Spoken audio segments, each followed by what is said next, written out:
యేసుక్రీస్తు నామములో మీకు అందరికీ వందనాలు. మనం ఈ దినము మరి చక్కటి దేవుని మాటల కోసం ధ్యానిద్దాము. మంచి వాక్యం మీ ముందుకి మరి ధ్యానించడానికి వచ్చాను. మరి అందరూ లాస్ట్ వరకు చూడండి. ఎవరు స్కిప్ చేయొద్దు. స్కిప్ చేస్తే వాక్యం అర్థం కాదు. దేవుని మాటలు ధ్యానించుకునుట వినుట ధన్యకరం కాబట్టి ప్రతి ఒక్కరు లాస్ట్ వరకు చూడండి. మనం ముఖ్యంగా మరి ఏ విషయం కోసం మాట్లాడుకుందామంటే, నీతిమంతులు బైబిల్లో ఎందరు ఉన్నారు, నీతిని వారు ఏ విధంగా కాపాడుకున్నారు, మరి నీతిని కాపాడుకోవడం వల్ల కలిగే లాభం ఏంటి అనే విషయాల కోసం మనం ఈ దినము ఈ వీడియోలో ధ్యానించుకుందాము. మరి దయచేసి అందరూ లాస్ట్ వరకు చూడండి, అప్పుడే మీకు అర్థమవుతుంది. స్నేహితులారా, ముందుగా మనం వాక్యం చదువుకున్నట్లయితే మరి రోమిలకు రాసిన పత్రిక 1వ అధ్యాయము 17వ వచనం మనం చూసినట్లయితే, నీతిమంతుడు విశ్వాసం మూలముగా జీవించును అని మరి దేవుడు చెప్తున్నారు. స్నేహితులారా, మన బైబిల్ గ్రంథంలో చూసినట్లయితే మరి చాలా మంది నీతిమంతులు ఉన్నారు. వారి నీతిని ఏ విధంగా కాపాడుకున్నారో మనం చూసినట్లయితే, మరి దేవాది దేవుడు మొదటిగా మనం చూసినట్లయితే మరి నోవాహు గారిని చూస్తాము. మరి ఆ తరము వారు అందరిలో నీతిమంతుడి కంటే మరి వేరొక గొప్ప మరి అతని కంటే నీతిమంతుడు ఇంకెవరూ లేరని బైబిల్లో రాసి ఉంటుంది. ఆ తరము వారందరూ మరి తప్పు చేసి మరి ఎన్నో అతిక్రమములు చేసి వారికున్న మరి మహిమను పోగొట్టుకుంటారు. మరి నోవాహు గారిని చూసి అనేక మంది హేళన చేస్తారు. చాలా మంది మరి హేళన చేస్తారు. వీడ ఓడ ఎన్ని సంవత్సరాలు కడతాడో, మరి ఇలాంటి మరి మనకు జలప్రలయం వస్తుందని మరి వీడు చెప్పడం ఏంటి అని హేళన చేస్తారండి చాలా మంది. ఆ తరము వారందరిలో నోవాహు కంటే నీతిమంతుడు ఎవరు లేరని మరి దేవుడు చెప్తున్నాడు. అలాగే మరి అందరూ హేళన చేయడం వల్ల మరి జలప్రలయం వచ్చి అందరినీ మరి కొట్టుకుని పోద్దండి. కొట్టుకుని పోయి నోవాహు కుటుంబం ఒకటే రక్షించబడుతుంది. స్నేహితులారా, మరి నీతిమంతుడిగా ఉండడం వల్ల మనము ఎలాంటి మరి విపత్తు నుంచి అయినా దేవుడు రక్షిస్తాడండి. మరొక విషయం కోసం మనం చూసినట్లయితే మరి అబ్రహాం గారిని చూస్తాము. ఆయన నీతి ఎలాగా మరి కనపరుచుకున్నాడని మనం చూస్తే దేవుడు పిలుస్తాడండి. పిలిస్తే ఖచ్చితంగా మరి వెనకాడకుండా నీవెవరు, నిజంగా దేవుడివేనా, మరి మీ దేవుడైతే మీరెవరు, మీ పేరేంటి అని ఏం అడగడండి. మరి దేవుడు పిలుస్తాడు. నీ తండ్రి ఇంటి నుంచి మరి రమ్ము అని పిలుస్తాడు. మరి ఖచ్చితంగా ఎదురు ప్రశ్న లేకుండా వచ్చేస్తాడండి. వచ్చేస్తే దేవుడు మరి ఎలాంటి పరిస్థితులు కొంటే వెళ్ళినా, ఎలాంటి మరి కరువులోను మరి శ్రమలోను ఉన్నా కానీ దేవుడు విడిచిపెట్టడండి. అలాగే అబ్రహాంకున్న విశ్వాసం విడిచిపెట్టడు. మరి అబ్రహాంకి మంచి బిరుదు ఇస్తాడు. ఆ బిరుదు ఏంటంటే విశ్వాసులకు తండ్రి అని మంచి బిరుదు ఇస్తాడండి. ఎందుకంటే విశ్వాసం ద్వారా దేవుడు నమ్మి తండ్రి ఇంటి నుంచి వస్తాడు. మరి అది అతనికి నీతిగా ఎంచబడిందని బైబిల్ చూస్తాము. మరి నీతిమంతులు మరి వారి నీతిని ఎలా కాపాడుకున్న దేవుడు మరి వారికున్న శ్రమల నుంచి తప్పిస్తాడండి. అలాగే మరొక వ్యక్తి కోసం మనం చూసినట్లయితే మరి యోబు గారిని చూస్తామండి. యోబు గారు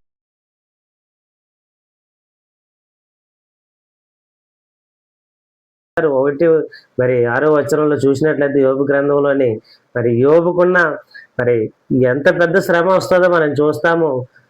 తనకున్న పిల్లలు పోతారు, తనకున్న ఆస్తి పోతుంది, మరి శరీరం అంతా రోగంతో నిండిపోతుంది. అయినా సరే దేవుడి ముందున్న విశ్వాసం మరి విడిచిపెట్టకపోవడం వల్ల మరి దేవుడు గొప్ప రెండంతులు మేలు ఇస్తాడండి ఆ శ్రమలు తట్టుకోవడం వల్ల. అందుకే మరి యోబు కంటే నీతిమంతుడని మరి ఆ తరం వారిలో లేడని మరి దేవుడు సాక్ష్యం ఇస్తాడు. మరి స్నేహితులారా, ఆ 1వ అధ్యాయం అంతా చూస్తే మరి యోబు వంటి నీతిమంతుని చూడలేము ఊజు దేశం అందని యోబు కోసం సాక్ష్యం ఇస్తాడు. స్నేహితులారా, మరి దేవాది దేవుడు మరి మనము చూస్తున్న భక్తులు బట్టి చూస్తే మరి అతను యోబు మరి తనకున్న సమస్తాన్ని పోయినా మరి యోబు అంటాడు, యెహోవా ఇచ్చాను, యెహోవా తీసుకుని పోయాను అని అంటాడు.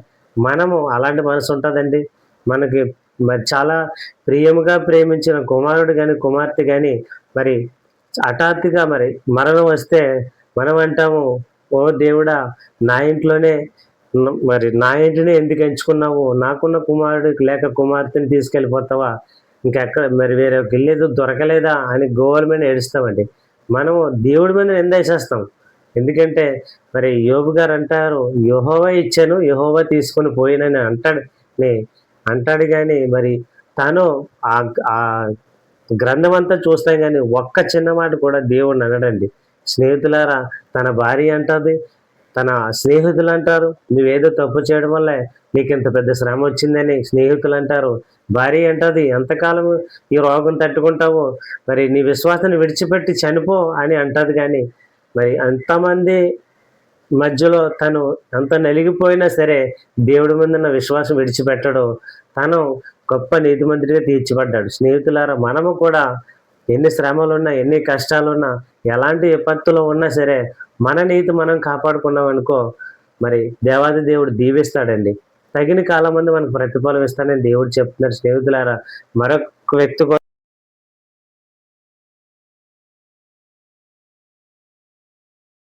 కోసం చూసినట్లయితే యోసేపు గారు మనం చూస్తాము. మరి ఆయన మరి పాపము తన ఎదుటికి వచ్చిన పాపాన్ని మరి విడిచి పారిపోతాడే తప్ప ఆ పాపాన్ని చేసి దేవునికి మరి నేను గొప్ప మరి అనీతిమంతుడిగా పాపం చేసి నేను పాపాన్ని మొడకెట్టుకోనని మరి ఆ పాపం నుంచి పారిపోతాడే తప్ప మరి ఆ పాపం చేయడండి. మరి అందుకే యోసేపు గారు నీతిమంతుడిగా తీర్చబడ్డాడు. మనమైతే మరి అలాంటి పాపం మన ఎదుటికి వస్తే వెంటనే మనము మరి కొనసాగించేస్తాం కానీ పాపం నుంచి పారిపోం. స్నేహితులారా, ఈనాటి యవనస్తులు చూస్తే మరి బహు పాపులుగా తీర్చబడుతున్నారు. దేవుని వాక్యాన్ని పక్కన పెట్టేస్తున్నారు, దేవునిని విడిచిపెట్టేస్తున్నారు. వారికి నచ్చినట్టు తిరుగుతున్నారు, నచ్చినట్టు మాట్లాడుతున్నారు, నచ్చినట్టు మరి మరి ప్రవర్తిస్తున్నారు. స్నేహితులారా, మరి ఈనాటి క్రైస్తవులైన మీరు జ్ఞాపకం చేసుకోండి. యవనస్తులారా, మరి మన ఎదుట ఎటువంటి పాపం ఉన్నా సరే దాని నుంచి పారిపోమ్మని దేవుడు చెప్తున్నాడు. అప్పుడే మిమ్మల్ని నీతిమంతులుగా నేను తీర్చిదిద్దుతానని దేవుడు చెప్తున్నాడు. స్నేహితులారా, మీరు ఎంతవరకు పాటిస్తున్నారు?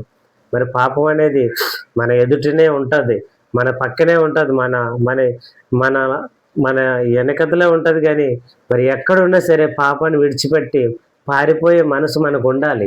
అప్పుడే దేవుడి పట్ల మనం విధేయత కలిగి ఉంటాము, దేవుని దృష్టిలో మనం పడతాము. స్నేహితులారా, మరి ప్రతి ఒక్కరు జ్ఞాపకం చేసుకోండి. ప్రియమైన దేవుని బిడ్డలారా, మరి మీలో ఎంతమంది పాపాన్ని చూసి పారిపోతున్నారు అనే విషయాలు జ్ఞాపకం చేసుకోండి. ఎందుకంటే మరి మీకు దేవునికి మరి ఆ విషయాలకి మరి తెలుసు. కాబట్టి మీరు పాపాన్ని నుంచి దూరంగా పారిపోతేనే తప్ప దేవుడి దృష్టిలో మీరు నీతిమంతులు కారు. కాబట్టి ప్రతి ఒక్కరు జ్ఞాపకం చేసుకోండి.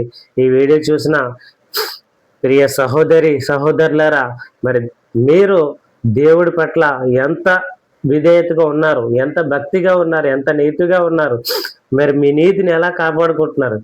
ఈ లోకంలో ఉన్నప్పుడు చాలా విధాలుగా పాపం అనేది పిలిచినప్పుడు మనము ఆ పిలుస్తున్న పాపాన్ని చూసి మరి ఎందరో దూరంగా పారిపోతున్నారు, ఎందరో దాంతో పాల్గొంటున్నారు అనేది జ్ఞాపకం చేసుకోండి. మరి దాంతో మిళితమైపోయిన వారు లెక్కలోకి రారు, వారు నరకానికి వారసులు అయిపోతారు. స్నేహితులారా, మీరు దేవుడు చెప్పినట్లు విన్నప్పుడే, దేవుడు చెప్పిన మరి మాట మీరు పాటించినప్పుడే దేవుని జాబితాలో మీరు చేరుతారు. గొప్ప మరి మన పితరులు చూస్తున్నాము ఎలాగా వాళ్ళ నీతిని కాపాడుకున్నారో, ఎలాగా వారి ప్రవర్తనను కాపాడుకొని మరి ఎన్ని శ్రమల గుంటా, ఎన్ని కష్టాల గుంటా, ఎన్ని వేదనల గుంటా వెళ్ళినా సరే దేవుడు వారికి ఇచ్చిన లైఫ్ని నీతిగా మరి బ్రతికారండి. కాబట్టి ఈనాడు క్రైస్తవులైన మనము, మీరు నేనైనా సరే పాపాన్ని చూస్తే పారిపోయే మనసు మనకు ఉండాలి. ఒకవేళ లేకపోతే దేవుడిని అడిగి పొందుకుందాము. స్నేహితులారా, మీరు పొందుకోండి. ఖచ్చితంగా దేవుడు ఈ దినం మీతో మాట్లాడుతున్నాడు. మీలో పాపం ఉంటే దాని నుంచి పారిపోండి. అప్పుడే దేవుడు దృష్టిలో మీరు పడతారు. మీరు ప్రార్థన చేసినప్పుడు దేవుడు వింటాడు, మరి మీకు ప్రతిఫలం ఇస్తాడు. స్నేహితులారా, కాబట్టి ప్రతి ఒక్కరు మరి జ్ఞాపకం చేసుకోండి. మరి మరొక వ్యక్తి కోసం మనం ధ్యానించినట్లయితే మరి దానియేలు గ్రంథంలో చూస్తాము. దానియేలు మీద మరి గొప్ప నింద వేస్తారు. ఎందుకంటే మరి ఆ దినాలలో ఉన్న వ్యక్తులు దానియేలుని ఎలాగైనా చంపించాలి, పట్టించాలని మరి ఆ దినాలలో ఉన్న వ్యక్తులు వాళ్ళు ప్లాన్ వేసుకొని మరి ఒక చట్టాన్ని తీసుకొస్తారండి. ఆ చట్టం ఏంటంటే మరి 30 దినాలు మరి ఆ రాజుని తప్ప దేనిని పూజించిన మరి ఆ వ్యక్తిని సింహాల బోన్లో వేసేసి చంపించేస్తామని ఒక చట్టాన్ని తీసుకొస్తారు. మరి ఆ చట్టాన్ని తీసుకొచ్చి మరి ఎవరి మీద ఆ చట్టం ఉపయోగిస్తారంటే దానియేలుని ఏ విధంగానే చంపించాలి, పట్టించాలనే ఉద్దేశంతో వారు మరి పన్నాగం పన్ని మరి ఆ చట్టం తీసుకొస్తాడండి. తీసుకొచ్చి రాజు ముద్రతో ముద్ర వేయించి మరి నెల రోజులు చాట్ చేస్తారు. ఈ నెల రోజులు ఒక్క రాజుని తప్ప ఎవరిని పూజించడానికి వీలు లేదండి. మరి మరి అలాంటప్పుడు దానియేలు గారు ఎటువంటి మరి చిన్నది భయపడకుండా తన మరి రోజు ప్రార్థన అలవాటుగా చేసే మరి సమయంలోనికి ప్రతిరోజు చేస్తాడండి. ప్రార్థన చేసి దేవుడికి ఇష్టడిగా బ్రతుకుతాడు. మరి దానియేలు ప్రార్థన చేస్తుండగా మరి ఆ వ్యక్తులు వచ్చి పట్టుకుంటారు. మరి చూసారు కదండి రాజుగారు, మీరు చెప్పిన మరి ఈ వ్యక్తి మీరు చెప్పిన మరి పాటించకుండా మీరు చెప్పిన చట్టాన్ని నెరవేర్తిస్తూ మరి ఈ వ్యక్తి ప్రార్థన చేస్తున్నాడు, మిమ్మల్ని కాకుండా మరి తన దేవుడికి ప్రార్థన చేస్తున్నాడు, మరి ఈ వ్యక్తిని ఏం చేయాలని అడిగితే మరి రాజు అంటాడు సింహాల బోన్లో వేసామని. అంటే మరి సింహాల బోన్లో వేసేస్తారండి. వేసేసిన ఎందుకంటే ఒకసారి మాట ఇచ్చాడంటే రాజు ఆ మాట నెరవేర్తించాలి. అది కష్టమైనా నష్టమైనా మన సొంత వ్యక్తి అయినా మరి బయటవాడైనా మరి అది నెరవేర్తించాలనే ఉద్దేశంతో మరి రాజు దానియేలు మీద ప్రేమ ఉన్నా సరే మరి ఆ చట్టం నెరవేర్తిస్తాడు. మరి బాధపడుతూ ఆ మాట మరి చెప్తాడండి. చెప్పినప్పుడు మనం చూస్తాం దానియేలు గ్రంథంలో మరి ఆ సింహాల బోన్లు వేసిన తర్వాత మరి దేవాది దేవుడు చేసిన అద్భుతం ఏంటంటే సింహాల నోళ్ళు ముగించేస్తాడండి. మరి దానియేలుకి చిన్న మరి గీత పడకుండా దేవుడు తోడుండి మరి తను ప్రార్థన చేసినప్పుడు మరి దానియేలు రక్షిస్తాడు. ఆ సింహాల బోన్లో నుంచి దానియేలు రక్షించి గొప్ప వ్యక్తిగా నిలుస్తాడండి, మరి కాపాడుతాడండి. స్నేహితులారా, మనం చూస్తాము తన భక్తులైన మరి ఎలాంటి వ్యక్తినైనా యేసుక్రీస్తు మీద తన భక్తుల్ని విడిచిపెట్టడండి. ఎలాంటి శ్రమలు ఎంత కష్టంలో ఉన్నా సరే తన బిడ్డల్ని కాపాడే దేవుడు మన దేవుడు. కాబట్టి ప్రియులారా, మనం ఎలాంటి శ్రమలో ఉన్నా ఎలాంటి కష్టాల్లో ఉన్నా దేవుడు కాపాడతాడండి. ఎలా కాపాడతాడంటే ఫస్ట్ మనం మన నీతిని కాపాడుకోవాలి, మన భక్తిని కాపాడుకోవాలి, మన పరిశుద్ధతను కాపాడుకోవాలి, మరి మన నోటిని కాపాడుకోవాలి స్నేహితులారా. అప్పుడే దేవుడు ఖచ్చితంగా దానియేలు కాపాడినట్లు మనల్ని కాపాడుతాడు. మరి మీరు ఏ విధంగా మీ నీతిని కాపాడుకుంటారో జ్ఞాపకం చేసుకోండి. మరి దానియేలు అంత గొప్ప విపత్తు నుంచి మరి రక్షిస్తాడు. తర్వాత ఆరాధిస్తే మరి దానియేలు మీద కుట్ర చేసి ఆ ప్లాన్ రప్పించారని తెలిసి మరి ఆ రాజు ఏం చేస్తాడంటే ఆ వ్యక్తులను కనిపెట్టి సింహాల బోన్లో వేసేస్తే వాళ్ళు మరి సింహాలు లోయలో అడుక్కెళ్ళక ముందే సింహాలు వారిని చంపి పొడించేసేస్తాయని మరి దానియేలు గ్రంథంలో మనం చూస్తాము స్నేహితులారా.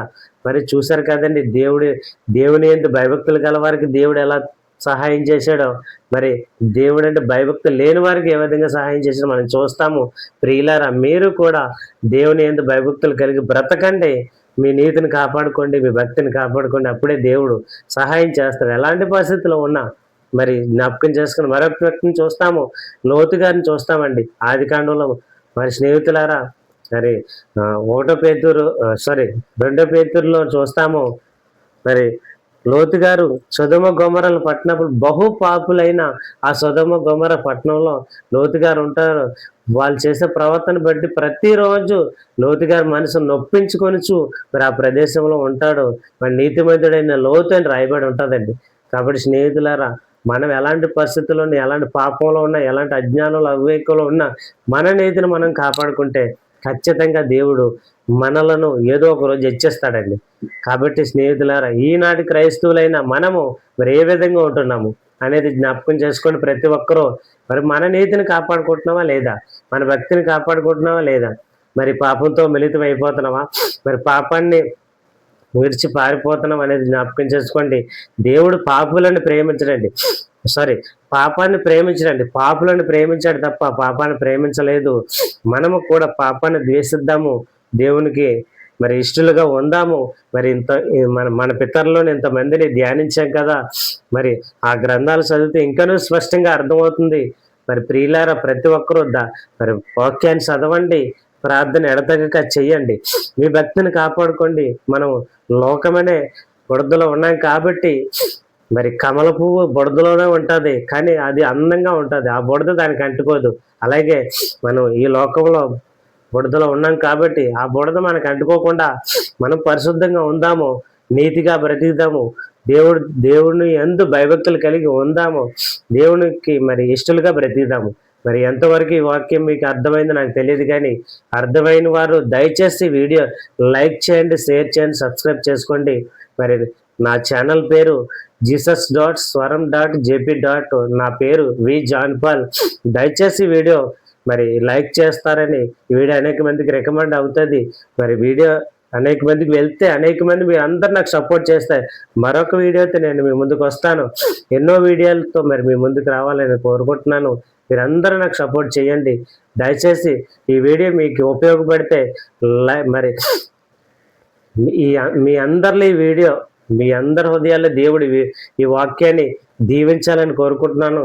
మరి మీ అందరికీ మరొకసారి వందనాలు. మరి దయచేసి వీడియో చూసిన వారందరికీ పేరు పేరుని ప్రైజ్ ది లార్డ్ తెలుపుతూ మీ అందరికీ ఈ వాక్యం దేవుడు ఆశీర్వాదకరంగా మలుచును గాక. ఆమేన్.